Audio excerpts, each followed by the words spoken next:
Hi, how are you doing? I'm doing well. How are you doing? I'm doing well. I was sending the invitation to the wrong account. Well, I tried and I was like, well, maybe I can't join. So it's fine. We can do it here. Okay, well, I was I before you joined on, I was just explaining to everybody what we're going to be talking about on today. So basically, we're going to just be talking about public service programs and how it can assist with with undecided people. I know once I was a member of AmeriCorps under Public Allies, but before that, before I decided to go off to college, I wanted to be a part of a program where I would get more into the workforce and understand what I was getting myself into before I actually began the actual work for it. So I'm definitely looking forward to talking with you and getting your background and any information that you provide us in regards to public service programs and public allies. So we're just going to start off. You could just tell us a little bit about what you do. Okay, great. Thank you again for having me. I am especially grateful to be here amongst another Public Allies alumna. Yes. What I do now. So I work at Public Allies. I'm the executive director of Public Allies DC, which means that I lead our work in DC. And so in a short way, it means I work for everyone else. Responsible for ensuring that our site is really implementing public allies in the Washington, D.C. area and working with a phenomenal team to be able to do that both locally and nationally. Fundraising is a part of what I do, strategy is a part of what I do, and ensuring that our team has the resources that it needs and our allies ultimately have what they need to is what I do. Nationally, I am Assistant Vice President of Programs, Uh-huh. and I am doing some work that's really focused on strengthening our partnerships. Some of the partnerships have been for pathways out of the Public Allies AmeriCorps partnership for our allies, and some of them are more broad. So I'm excited to be here, and again, it's a real pleasure just to be amongst another alum. I'm just glad you're here as well. So I do. I have my interpretation of what public allies is, and what public service means in general. But I would like to get you to tell everyone about what public service is and what it means and what role is public allies underneath the umbrella of public service. Great. I know that most people, when they say public service, they think about serving with community-based organizations or not-for-profit organizations. And sometimes it's funny. I've sat in rooms where, in a bunch of in rooms with executive directors, and people have asked the question often, how many of you thought that you would be an executive director when you grew up? And no hands go up. And Right. part of that is because these are organizations that we engage with on a regular basis. Yet, I'm not sure that our sector does a great job of talking about career opportunities that are available. Nonprofit doesn't mean that you don't earn a salary. Nonprofit also doesn't have to mean that your salary is low. There are large nonprofits, small nonprofits, international nonprofits, national nonprofits, local nonprofits, nonprofits with one person, profits that have like hundreds and thousands of people that are Right. praying. So it's a really big sector, and it needs great people to be able to join it. The other part of that, when people say public service, mostly they also mean working in the government. So having an opportunity to serve local, national government in ways that are supportive, state government as well, in Hmm. ways that are supportive of ensuring, like ultimately it's about the same thing, ensuring that our communities have what they need and the people who live in them have what they need to live their lives I think in a high quality way. I think that like most governments also just want to see that happen as well. Yeah, because I know when I didn't know anything about public allies. I didn't know until you know, it was a few weeks before graduation, and my friend was just like, "Oh, I just did an interview for Public Allies Delaware. It's, you know, for something to do, you know, before trying to attempt to go to grad school. Like, you're in this state of decision making. Like, you have to do something. You need to do something after graduation, because you don't have that job offer yet." And so that's when I found out about Public Allies DC initially, and then I was referred from Public Allies DC because I couldn't make that interview, so they referred me to Public Allies North Carolina. So that's how I know you guys. But yeah, so I just felt that so then I began to learn more about other AmeriCorps programs. And so I'm just like, okay, so it's all under the umbrella of AmeriCorps. But I didn't know about, it's not really I knew about City Year because some of the alum would come back and be at our schools. And so I would ask, you know, questions about what City Year was, but I didn't know about Public Allies, about you actually being an apprentice and working in a nonprofit organization and things of that nature. And so, yeah, so I was just trying to find a way to get that information out to people who may be undecided, who may not know about what the next steps to take. And so, you know, they want to get their foot in the door to their favorite corporation or their favorite nonprofit, and this will be the best way that they could get the experience on the job learning. Mm-hmm. I mean, you have really done a good job of summarizing what the experience is, and also just AmeriCorps in general. So you talked about where does Public Allies fit in the umbrella of public service. It definitely our apprenticeship is an AmeriCorps program. You know, our mission is a bit broader. It's really we're a social justice organization that's really committed to justice and equity, evading the power of young people. And one of the ways we do that is through the Public Allies AmeriCorps apprenticeship. Some of us also haven't heard of AmeriCorps. AmeriCorps is our national service program, and it's where people of all ages are engaged in service. There are tens of thousands of people every year, from high school to college age to seniors, Mm-hmm. anywhere in between, people who have a variety of experiences as well, you know, and then a variety of interests. There are AmeriCorps programs that are focused on being committed to building our trails and improving our environment. There are AmeriCorps programs that are focused on law. There are AmeriCorps programs that are focused, like Public Allies, and is on helping young people to really serve their communities, while also really having an experience that's a mirror to themselves. So it's also an opportunity to grow, to stretch, to connect with a community of people. It's you know, I say we're sort of somewhere in the middle on the AmeriCorps continuum. You mentioned City Year, and we love our colleagues at City Year. Actually, the founders of Public Allies and City Year are married. So we love our partners at City Year. They're really good at branding, so a lot of people know them, and it's a very team-based experience. And then on another level, you have Vista, Mm-hmm. which is, you know, very individualized in a lot of ways, and the members are expected to come in and I actually don't know, because there was just some legislation that there was just a change to AmeriCorps policies where all AmeriCorps members now have to have a stipend of at least $16,000 a year. For Vista, you used to have to live at the poverty level. Right. And but it's also welcome to AmeriCorps, you're here, go do the work. I would say that Public Allies is somewhere in the middle of those experiences, where there's a mixture of individual challenge. You're at a placement where you're working towards something meaningful in a community organization that happens 4 days a week. 1 day a week, you're connected with a cohort of other people that are having the same experience. And beautiful relationships happen in those cohorts. And I can say from my own experience, there were people in my cohort who have been some of my biggest champions.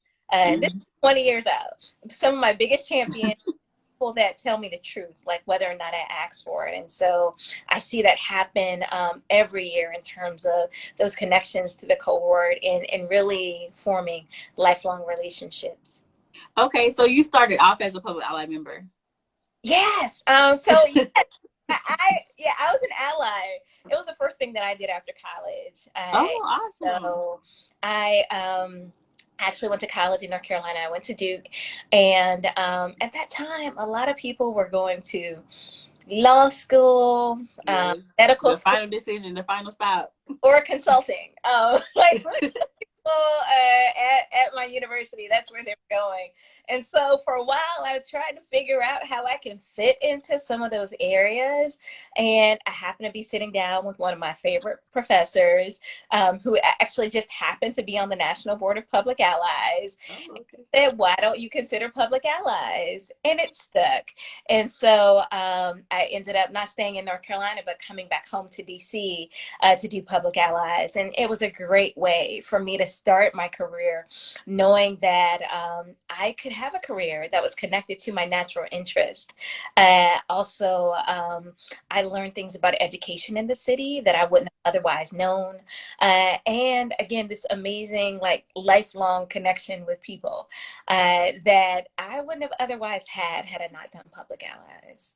So this is great because you've actually been an ally, and then you turned and now you're the leader of the organization. So in the experience that you've had, in the total experience, what would you say has been your biggest success at as the leader of the organization when it comes to young professionals?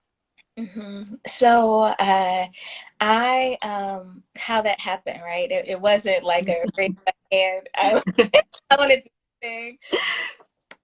Our site in Washington, D.C. had paused for a few years. And I was a part of a group of alums that really felt like this Public Allies experience is so special that we need to have it in our city. And so we had been working with our national organization to really have Public Allies come back to DC. The opportunity came when the Obamas were coming to town. And we didn't have a site.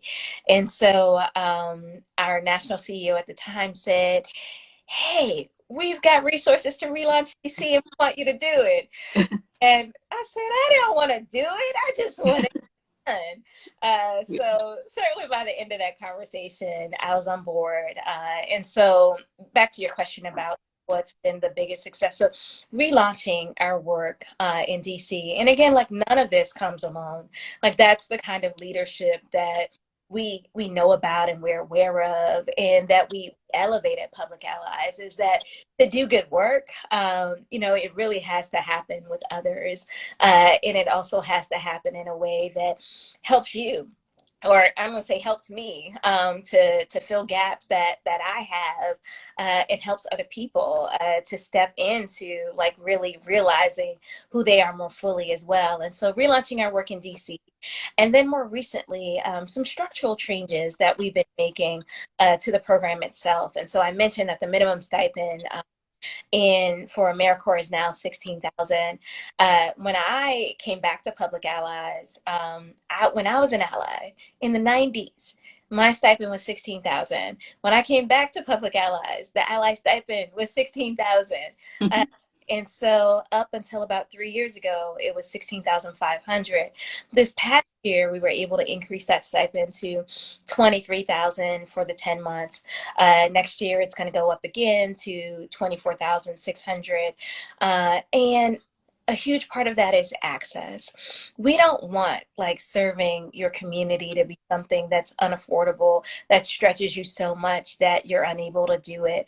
And the populations that we seek as allies, are people who are representative of those communities that are being served. Like, we actually want them to be able to get in positions to lead nonprofits, government efforts, to lead private sector efforts to improve their communities, and have an experience that helps them to really understand who they are, what their strengths are as leaders, as well as connect with others who are like-minded. And so, and some of that work is ongoing. We're also trying to look at a way to shorten the number of hours that are required for our allies so that, a number of them tend to still have part-time jobs, or they're parenting or they're in school at the same time. Right. So, and then there's this gig economy, right? That, Oh yeah, you gotta have like 4 or 5 jobs on the side.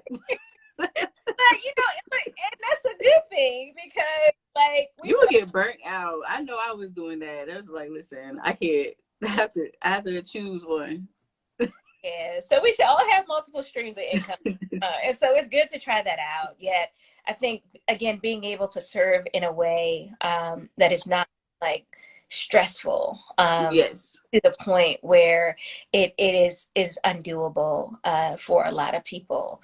So that work continues, but I am happy that we were able to raise the stipend almost $9,000 from when I started, and we're looking to do more of that. That's great. So, in regards to the perfect candidate, I know you said what community leadership will be. Well, you were saying that you would want someone to work in their communities, etc., or be a leader in their communities in a roundabout way. So, I wanted to know what is your idea of the perfect applicant to apply? Like, what attributes should they have in order to be an ally member that you do look for in an ally member? Yeah, an ideal ally is certainly someone who is interested in Exactly. work to improve their communities in some way. Minimum requirements are a high school diploma or a GED, and the diversity of our core members tends to be one of the things that's also special about it. We have people who come in with a GED, sometimes people who have advanced degrees, anywhere in between. Our youngest ally in DC is probably just around 18. Our oldest ally in recent years has been about 55. And so there's been a varied experience of being an ally. But again, like commitment to community, commitment to growth, the ability to persist through something that is likely going to be challenging at some point. You also have to like people. You can't come into this experience thinking that you're going to be by yourself. Yeah, you're gonna have a team. Other people are not going to challenge you because that's not a good fit for the experience. And I think that those are really the basics too. It also helps to be able to frame. We're not looking for people that know everything, who've had a ton of work experience. Yet it's helpful to frame like work or life experiences, Yeah. skills that can benefit a not-for-profit organization. And on that note, like it comes in a variety of ways. I remember interviewing someone who was a parent of young children, and she was just volunteering to convene other parents, to get their insights on how the school programming was going, and to share that with the school administration, and to share resources with the parents for jobs and food and other things that they might need. And none of that was on her resume. And I Right. say, wait a minute, like what you're doing here are things that actually people get paid to do in their roles in not-for-profit organizations. And so let's figure out like how to frame that so that the organization that you're interviewing with, they know that you have that experience. So, as an applicant, how do you advise them to determine which program is the best fit? Like which placement is the best fit for them? Mm-hmm. And this is with any space, like use the interview as your opportunity to find out if this is a good fit for you too. Like always have questions. Things that are really important, especially early careers, the people that Yes. with it's sometimes even more important than what you're doing, even though we all want to be doing meaningful work. Yet if the people part is right, if it's a good fit, then it usually coincides with the kind of work that you'll be doing. And so really important, to ask about like, what are some of the norms of the organization? You know, like what are the rules that are written and unwritten? How do people engage with one another? Is it flexible or is it very structured? You know, what kind of communicator are you as a supervisor? And how do you supervise and how do you Right. like other people to communicate with you? And so asking, being prepared to ask as many questions really as they are asking of you, I think is really, really important. And really trying to get a feel for the team that you'll be working with, particularly the direct supervisor, is really, really important as well. Now, of course, like it does help to have an interest in the organization, because if you absolutely have no interest in the work that's being done, that's probably not a good fit either. That'll, yeah. But the people part is really, really important, not just in this experience, but any experience, early career, and even after that. But what happens, especially when you're making those connections early on, like if you make strong connections, then those tend to be connections that actually lead to other connections later on. That is true. That for me about Public Allies, you know, there's so many professional experiences that I've had that were directly connected to Public Allies. And if, I certainly wouldn't be in this role if I was not a Public Ally either. Right, right. So in regards to people, former allies and their experience, do you have any success stories in regards to an ally that you know, or how do you feel that this experience has helped allies become decided if they were once undecided? I definitely know that this experience is one where people really just get grounded in and clear about who they are, how they contribute in the world, and how they would like to impact the world, and where they get an opportunity to try on different things. And I would say that, you know, like to the point of being undecided, um, I'm also one of those people that really, you know, I don't have a 10-year plan. I don't have a 20. I know that there are people that they're not comfortable if they don't have that. Yet, it's okay to explore interest, and Mhm. and not having to have every answer about your career for the next 20 years planned out today. It's okay to let that unfold based on where you are, as well as what is the best next step for you.